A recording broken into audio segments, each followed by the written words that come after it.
Many dealerships would rather auction off a vehicle for a 30 or 40% loss of that vehicle instead of selling it to you for a 20 to 30% loss. Manufacturers are equally bad. They would rather scrap a vehicle for its metal, for its salvageable parts, instead of selling it to the consumer, you and I, for a 40 or 50% off discount. Every single vehicle on a dealership lot is on a line of credit. That dealership does not just own that vehicle outright. On very rare occasion do they own that vehicle outright. Vehicles that dealerships have on their dealership lots right now often are the higher trimmed, higher spec vehicles, higher spec examples. Very rarely are you seeing the lower base model trims just sitting on a dealership lot.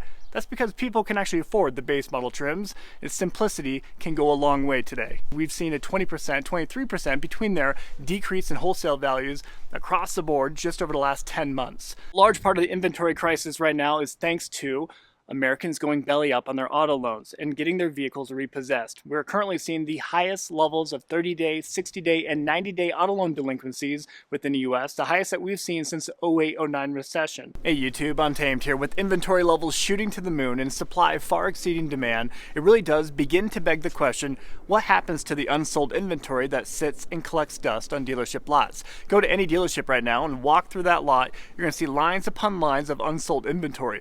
Much of that inventory right now is from 2024, and I would wager as we teeter toward May, June, July, you're still going to see unsold 2024 units.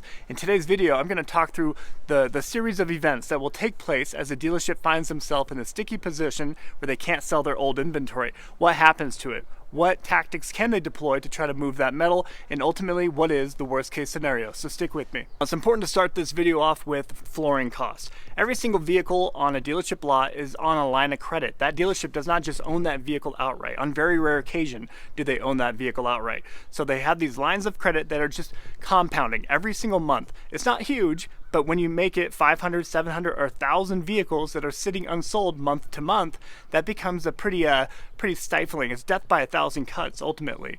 It becomes suffocating for that dealership. Now, it's important to note that most dealerships, before they even apply for a franchise license to be a franchise dealer for Toyota, GM, Chevy, Ford, you name it, they generally have to prove the proper backing, proper cushion or wherewithal to be able to survive tough times for at least 2 years. So that's them being able to stay afloat if times get very difficult, right? So generally speaking, if things get tough like what we're seeing between 2024 and 2025 here, they still have the means to stay afloat, to keep their employees paid for the most part. It's really after that 2-year mark though is when we see dealerships really begin to scramble. And that, I believe, we're going to see toward the end of 2025 here. The fact that we're seeing inventory levels shoot to the moon so quickly really is the alarming bit. We saw over 120% growth rate of new vehicle inventory available over the last 2.5 years. That is astounding and certainly unprecedented. We've seen that huge growth rate of inventory largely thanks to the price hikes that we've seen since 2019. Since 2019, we've seen about a 42% increase of MSRPs across the board. Some vehicle manufacturers a little bit lower than that, like Subaru. Some are a little bit higher than that, like Jeep. But ultimately, across the board, 42% increase of MSRPs just in the last 5 and 6 years. Kind of crazy, huh? And when you combine that with the cost of living, the cost of your insurance, the cost of groceries, everything going up so much, it really has become suffocating for most Americans. The average new vehicle price of a vehicle in 2024, I've talked about this plenty, but it's important to note in this video, was $48,405. That was the average sale price of a new vehicle. It wasn't all that long ago that average new sale price was in the mid-30s. But here we are, it's quickly jumped up, and that has become a huge part of the problem. And heaven forbid you want a truck. A new truck average sale price in 2024 was $64,266. Obviously, that does consider full-size diesel pickup trucks would generally cost anywhere from $75,000 to $100,000 plus. So that's a big part of the equation there, to be fair. But over half of the auto loans out right now that are for a truck are over $1,000 per payment per month. Kind of crazy. The average auto loan payment for a new vehicle in general, across the board, cars, trucks, SUVs, is $760 and $525 for a used vehicle purchase in 2024. With that said, it really should come as no surprise as to why many dealerships are being stuck with their inventory right now, especially undesirable vehicles. A lot of these vehicles that dealerships have on their dealership lots right now often are the higher trimmed, higher spec vehicles, higher spec examples, you know, like the F-150 Limited or the Platinum or King Ranch. Very rarely are you seeing the lower base model trims just sitting on a dealership lot. That's because people can actually afford the base model trims, and simplicity can go a long way today. There was a time not that long ago, throughout the last few years really, dealerships loved to have the higher spec, higher trimmed examples on their lot, because there is a larger profit margin to be had on those vehicles. The profit margin on a, let's say, that F-150 Limited is much higher than the profit margin on a Ram 1500 Classic or Tradesman. You know, the difference between the two could very well be $5,000, $7,000, $8,000 in profit margin. So dealerships loved being able to roll the dice and try to sell a more expensive vehicle because they knew that they'd be getting more in their pocket. But you can't help but laugh a little bit, because this really is a clear example of greed getting the best of them. They wanted to line their lots with these higher spec, higher trim examples just for the sake of trying to line their pockets more. And well, now they find themselves in a position with a ton of vehicles that cost $70,000, $80,000, $90,000 plus sitting on their dealership collecting dust. Many of them, like I said, from 2024, they're carryover units. And every single month that that vehicle has sat on that dealership lot, that flooring cost has just been eating at that dealer. Can't say I feel bad. Had they lined their lot with a bunch of classic, bare bones example, stripped down versions that are affordable, heaven forbid they did that, if they had done that, well, I bet a lot of them would have flown off the shelf. They would have earned a lot of loyal customers too. So let's get to the meat and potatoes of this video. What can a dealership do to actually move their inventory? If it's not selling and hasn't been selling for a year and a half, 2 years, what can they do? They can move that inventory through the auction or wholesale the vehicle. Wholesale, in my opinion, has always served as a safety net or a safety blanket for many dealerships throughout the last few years. Wholesale values have always been pretty high throughout the pandemic and really up until recently. I'd say maybe end of 2023, they were very high. But now, throughout 2024 and 2025 here, we've seen wholesale values tank.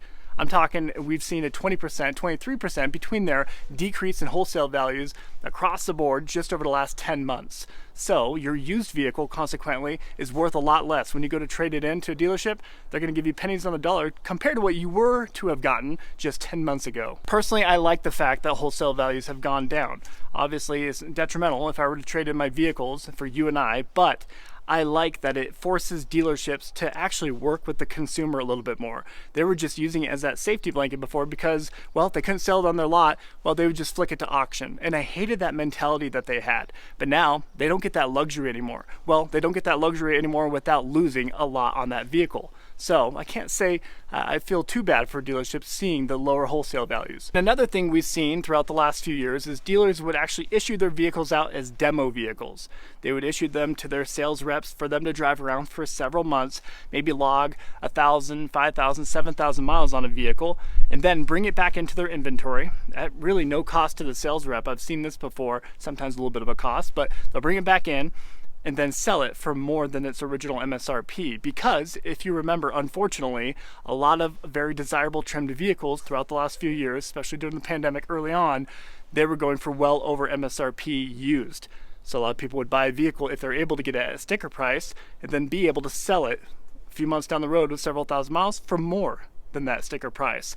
That was largely and originally thanks to the greedy dealerships deploying ADMs or additional dealer markups over MSRP, $10,000 over sticker, $15,000 over sticker. So ultimately, dealers only had themselves to blame for that. But we saw dealerships trying to avoid the markup game by issuing demo vehicles, making them a used vehicle, and then deploying the greedy tactic.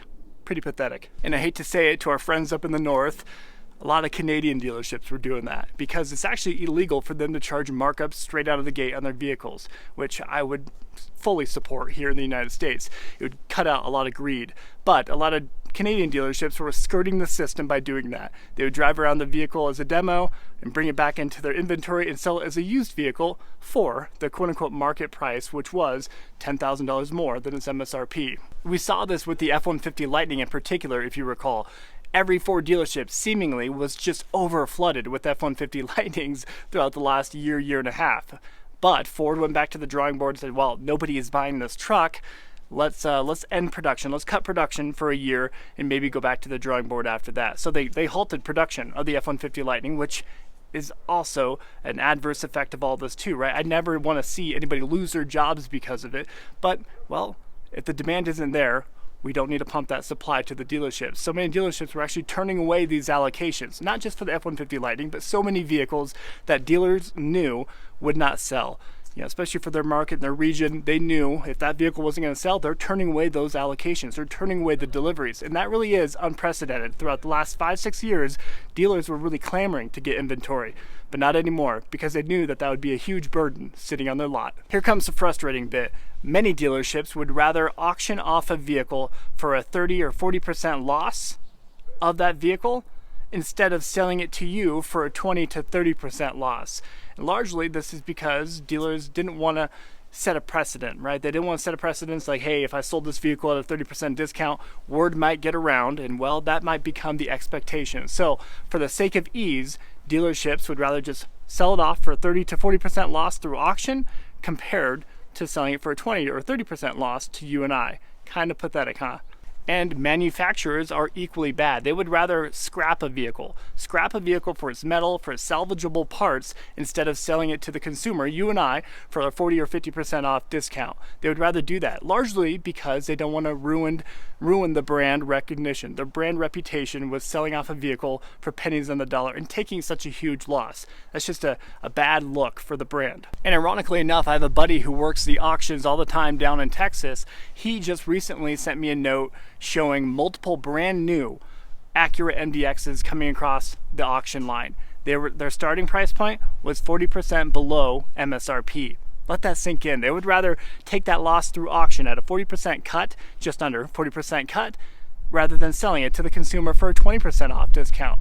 I don't understand that. And I plug it in some of my videos, but we often talk about the car market crash. The car market crash of 2025. Obviously, there's a lot of YouTubers just pumping out a bunch of lip work. I do firmly believe that we're going to see that crash, but what is it truly going to look like? I do firmly believe the crash that we're all awaiting and wanting to see is going to be 10 to 15% below invoice regularly. Sometimes a little bit less, sometimes a little bit more, but that is going to be the quote-unquote bottom out point for most dealerships before they start just moving their metal and pumping them through the auction at an even larger loss. 10 to 15% below invoice is what I think you and I can expect that crash to look like, that's a good deal, but on most vehicles, it doesn't really get the price down that much, especially when that starting point is between that $60,000 and $90,000 range. That's still a huge pill to swallow. I'm always curious to hear people's thoughts on a government bailout. Obviously, that's what happened back during the 08-09 recession. We saw that from the government. I do wonder what you guys think. Do you think we'll see a government bailout again? And it's seemingly a lot of dealerships are kind of holding their breath, holding out for that. They think maybe that will be their saving grace. Or at very least, a lot of them might just think that the vehicle manufacturer will offer huge incentivized rebates through the vehicle manufacturer. So the manufacturer is then taking the bigger loss comparatively to the dealers. So you can either tell they're holding out for larger rebates to come down or perhaps a bailout. So what do you think? Which does beg the question, what happens to the new vehicles that go unsold at dealerships that file bankruptcy? What happens to all those vehicles? When the dealership shuts their doors, they didn't plan appropriately, and they ultimately need to go belly up, what happens to all their vehicles? Well, pretend it's a Ford dealership.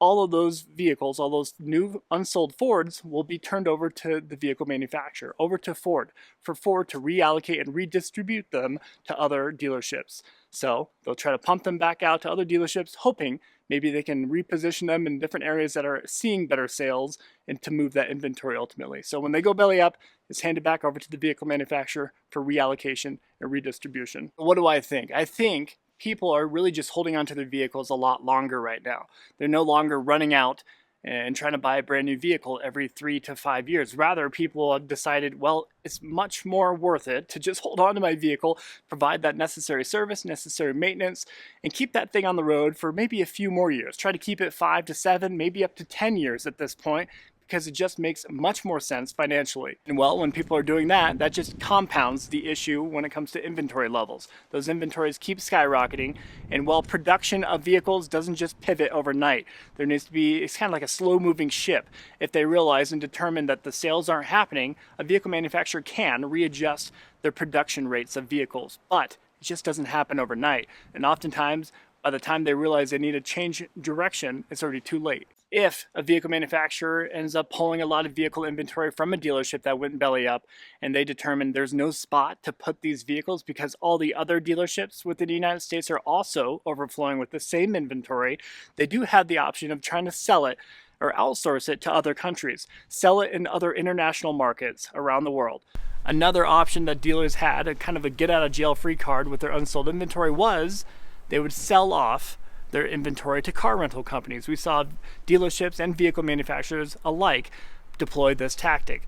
But really, as of the last few years, that option has dwindled tremendously. We're now seeing car rental companies run their rental vehicles longer than what they used to. They up their mileage thresholds of their vehicles, their lifespans of their vehicles, and really they're just not swapping them out as much. So that lessens the need to be buying these vehicles from dealerships and vehicle manufacturers. So it's really kind of a ripple effect across the board. Even rental companies are no longer buying vehicles in droves. A large part of the inventory crisis right now is thanks to Americans going belly up on their auto loans and getting their vehicles repossessed. We're currently seeing the highest levels of 30-day, 60-day, and 90-day auto loan delinquencies within the US, the highest that we've seen since the 08-09 recession. And because of that, we saw an unprecedented growth rate in the number of repos that took place last year. There was a 23% uptick in 2024 compared to 2023. That is a huge part of the problem, and really it's just overflooding the available vehicles within the US. And well, consequently, that forces prices down tremendously, putting dealers in a tighter spot. I'll wrap up the video there, guys. As always, I sincerely appreciate you taking the time to tune into these videos. If you found any value in this whatsoever, I do respectfully request that you please consider liking and subscribing. Your support means a lot, and it certainly doesn't go unnoticed. Let me know what your thoughts are on this. Are we going to see things get better before they get worse? Or the latter? Let me know what you think. Thanks for watching.